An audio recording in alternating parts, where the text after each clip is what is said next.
তাহলে ছিল he is a student, পরটা হচ্ছে হি হ্যাজ ডান ইট, তারপরটা হচ্ছে বাবুস ব্রাদার কেম হিয়ার, তাহলে বাবুর ভাই এখানে এসেছিল। তাহলে আমাদের ট্যাগ কোয়েশ্চেন ছিল it's hardly rain dot dot, মানে এমনটা বাক্য ছিল।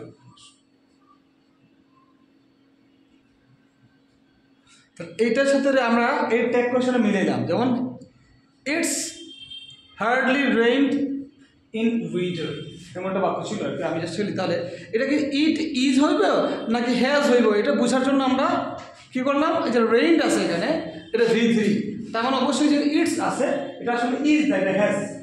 এই কথা বলার জন্য বোঝার জন্য আমরা এই তিনটা জিনিস ক্লিয়ার করছি। ওকে, তাহলে এটা ট্যাগ কোয়েশ্চেন কি হবে, it's hardly rained in winter, মনে করা আছে এটা ডট দিয়ে আছে, তাহলে কি হ্যাজ ইট হবে নাকি ইজ ইট হবে, হ্যাজ ইট।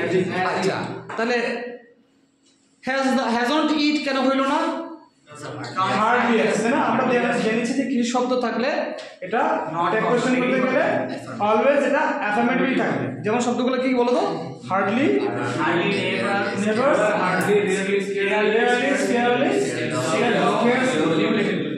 ফিউ, লিটল, এই সমস্ত শব্দগুলো থাকলে আমরা ট্যাগ কোয়েশ্চেনে আমরা চোখ বন্ধ করে এত করে অ্যাফার্মেটিভ দিব অলওয়েজ।